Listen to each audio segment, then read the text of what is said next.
When Pliny lost his life, and Herculaneum was buried, Manchester was born, whilst lava and ashes blotted from sight and memory fair and luxurious Roman cities close to the capital. The Roman soldiery of Titus, under their general Agricola, laid the foundations of a distant city which now competes with the great cities of the world, where now rise forests of tall chimneys and the hum of whirling spindles, spread the dense woods of Arden.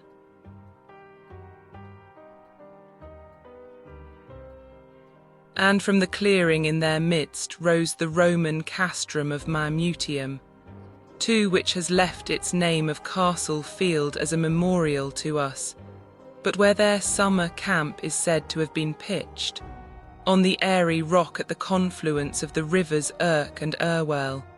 Sacred church and peaceful college have stood for centuries, and only antiquaries can point to Roman possession, or even to the baronial hall which the Saxon lord perched there for security.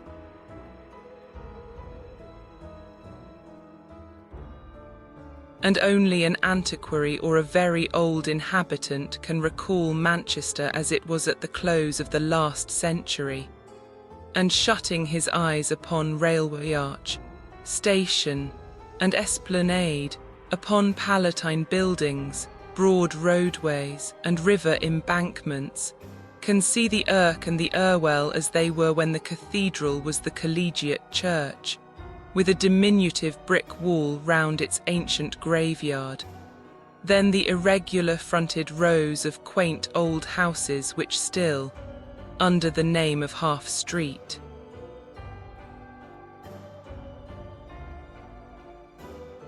crowd upon two sides of the churchyard, with only an two intervening strip of a flagged walk between, closed it up on a third side, and shut the river, lying low beneath, from the view, with a huddled mass of still older dwellings, some of which were thrust out of sight, and were only to be reached by flights of breakneck steps of rock or stone, and like their hoary fellows creeping down the narrow roadway of Hunt's Bank, overhung the Irwell and threatened to topple into it some day.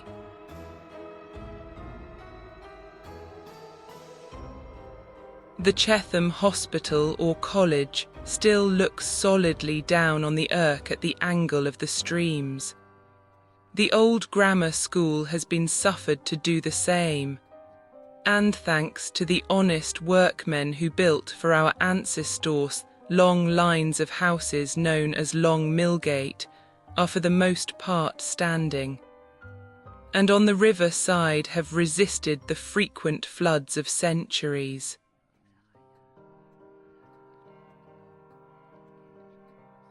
In 1799 that line was almost unbroken.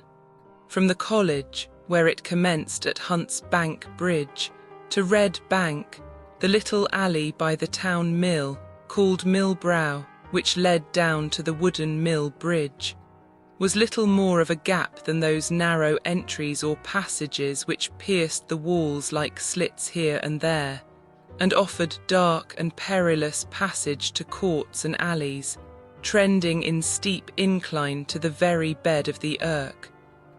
The houses themselves had been good originally,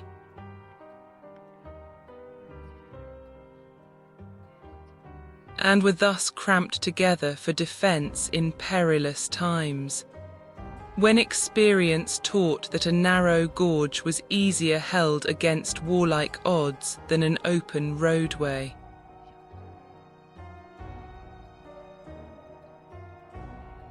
Ducie Bridge had then no existence, but Tanner's Bridge, no doubt a strong wooden structure like that at Millbrow, accessible from the street only by one of those narrow steep passages, stood within a few yards of its site, and had a place on old maps so far back as 1650.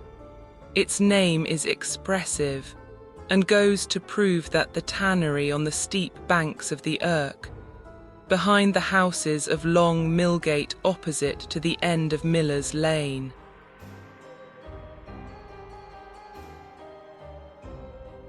Was a tannery at least a century and a half before old Simon Clegg worked amongst the tan pits, and called William Clough master.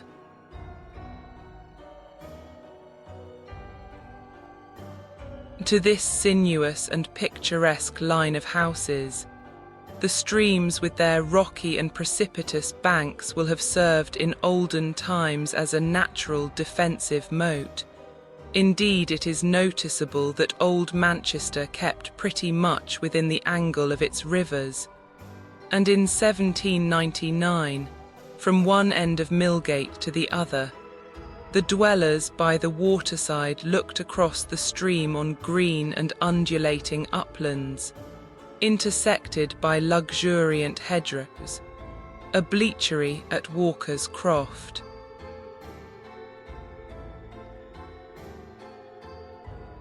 and a short terrace of houses near 3 Scotland Bridge, denominated Scotland, being the sole breaks in the verdure.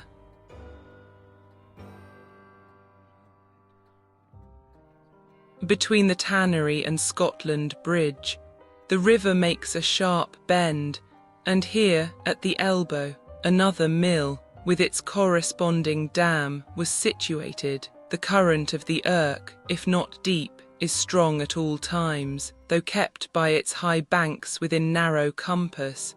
But when, as is not unseldom the case, there is a sudden flushing of water from the hill country, it rises, rises, rises, stealthily, though swiftly, till the stream overtops its banks.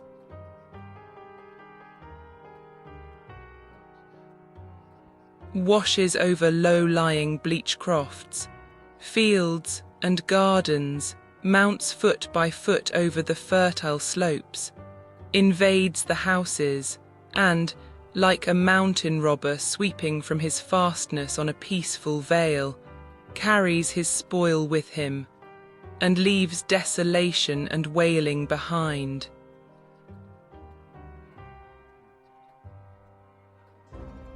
Such a flood as this, following a heavy thunderstorm, devastated the valley of the Irk on the 17th of August, 1799.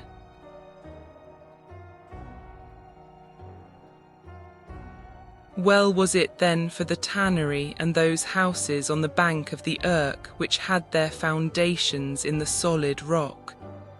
For the waters surged and roared at their base, and over pleasant meadows a widespread turbulent sea, with here and there an island of refuge, which the day before had been a lofty mound.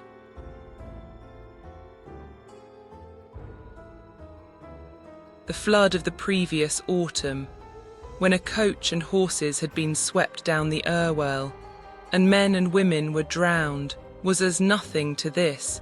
The tannery yard, high as it was above the bed of the Irk, and solid as was its embankment, was threatened with invasion.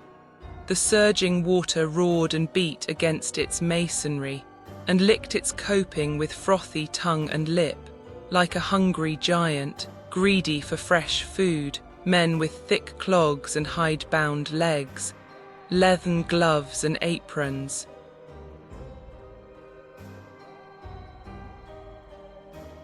Were hurrying to and fro with barrows and bark boxes for the reception of the valuable hides which their mates, armed with long-shafted hooks and tongs, were dragging from the pits pell-mell, ere the advancing waters should encroach upon their territory, and empty the tan pits for them.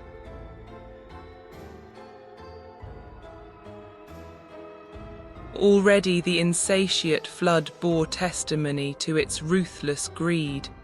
Hanks of yarn, pieces of calico, hay, uptorn bushes, planks, chairs, boxes, dog kennels and hen coops, A shattered chest of drawers, pots and pans had swept past, swirling and eddying in the flood, which by this time spread like a vast lake over the opposite lands, and had risen within 3 feet of the arch of Scotland Bridge, and hardly left a trace where the mill dam chafed it commonly.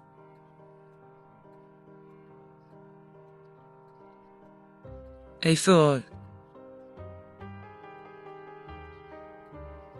Too busy were the tanners, under the eye of their master, to stretch out hand or hook to arrest the progress of either furniture or livestock, though beehives and hen coops, and more than one squealing pig, went racing with the current, now rising towards the footway of Tanner's Bridge.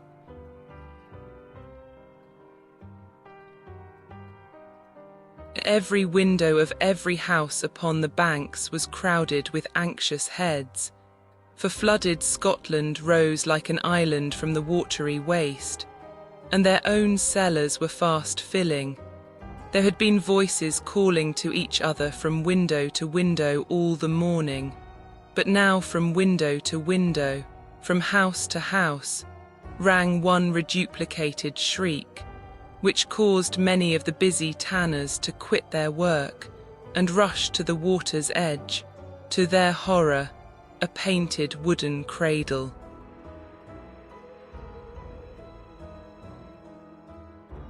Which had crossed the deeply submerged dam in safety, was floating foot foremost down to destruction, with an infant calmly sleeping in its bed, the very motion of the waters having seemingly lulled it to sounder repose.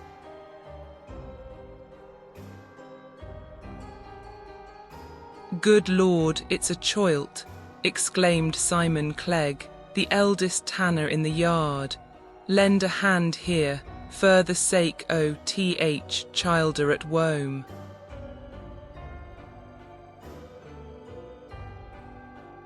Half a dozen hooks and plungers were outstretched, even while he spoke, but the longest was lamentably too short to arrest the approaching cradle in its course, and the unconscious babe seemed doomed.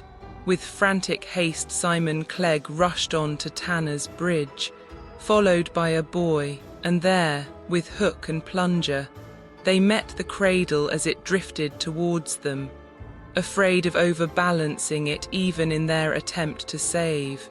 It swerved, and almost upset.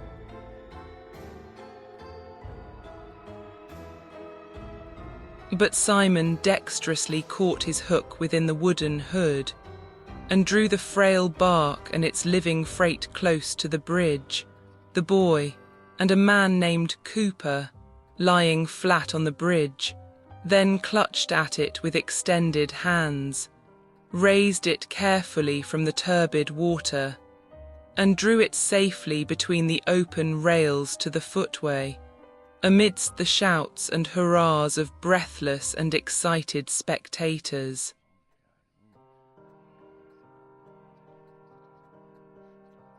The babe was screaming terribly. The shock when the first hook stopped the progress of the cradle had disturbed its dreams, and its little fat arms were stretched out piteously as strange faces looked down upon it instead of the mother's familiar countenance, wrapping the patchwork quilt around it to keep it from contact with his wet sleeves and apron. Simon, tenderly as a woman, lifted the infant in his rough arms and strove to comfort it, but in vain.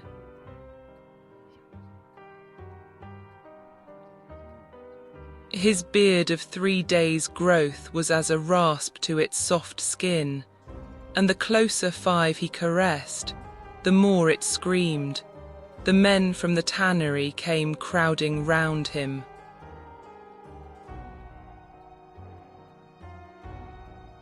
"What dost ta mean to do why, th babby?" asked the man Cooper of old Simon. "Ord tack it wome to my missus. But old lass is nowt to be taken to, and were cross as two sticks when oi only axed fur my baggin to bring to walk why my this mornin', added he, with rueful remembrance of the scolding wife on his hearth.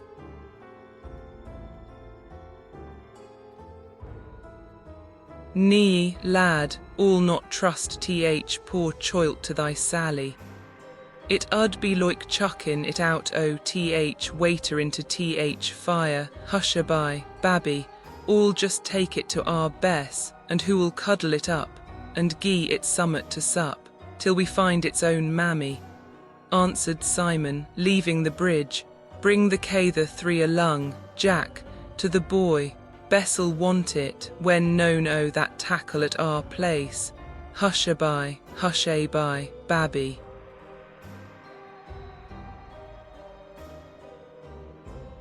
But the little thing, missing its natural protector, and half stifled in the swathing quilt, only screamed the louder, and Simon, notwithstanding his kind heart, was truly glad when his daughter Bess, who had witnessed the rescue from their own window, met him at the tannery gate, and relieved him of his struggling charge.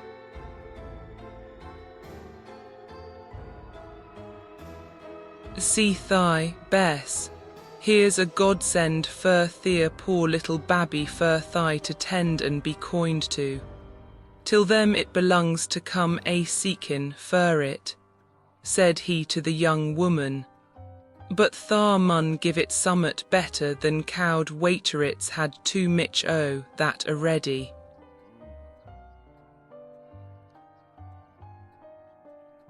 That or will, poor darlin', responded she, kissing the babe's velvet cheeks as, sensible of a change of nurses, it nestled to her breast. But they'll be sore hearts for this blessed babby, somewhere. And she turned up the narrow passage which led at once from the tan yard and the bridge, stilling and soothing the little castaway as adroitly as an experienced nurse.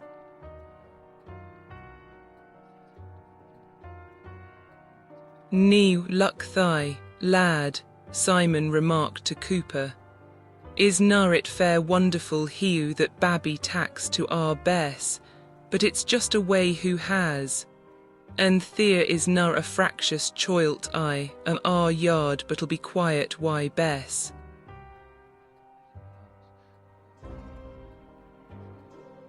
A Cooper looked after her, nodded an assent, and sighed, as if he wished someone in another yard had the same soothing way with her.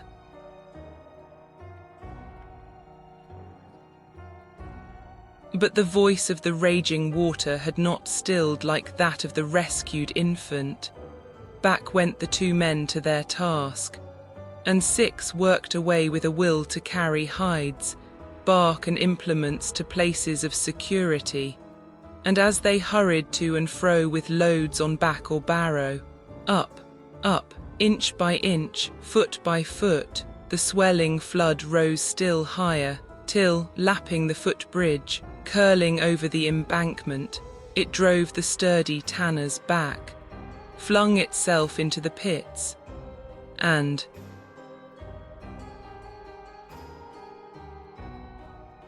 in many a swirling eddy, washed tan and hair and skins into the common current.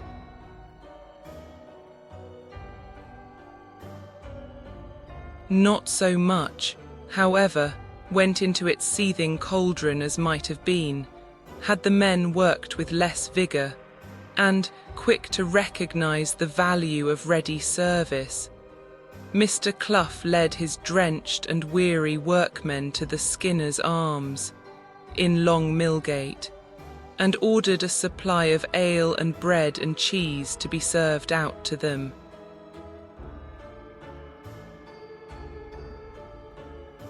At the door of the public house, where he left the workmen to the enjoyment of this impromptu feast, he encountered Simon Clegg, The kind fellow had taken a hasty run to his own tenement, just to see how our Bess and Babby get on, and he brought back the intelligence that it was a lad, and as good as Gould.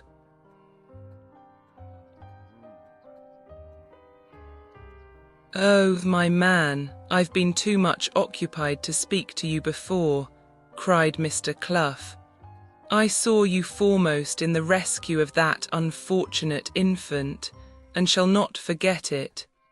Here is a crown for your share in the good deed. I suppose that was the child's mother you gave it to."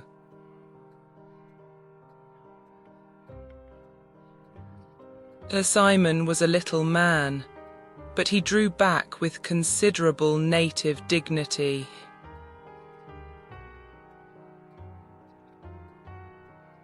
"Thank yo, meester, all same, but or cannot tack brass fur just doin' my duty. Ord never ha slept I my bed gin that little un had been dreamed, and me lookin' on like a stump, nee, that lass were Bess, moi wench, when no notion where lad's mother is."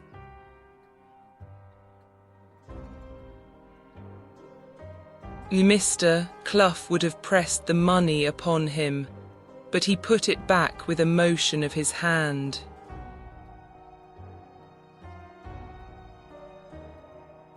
"No, sir, orm a poor moan, a very poor moan, but or cannot tack money for savin' a choilt's life.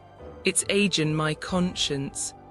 I'll tack my share o' the bread and cheese, and drink your health I a sup o' ale, but or cudna tack that brass if or were deein."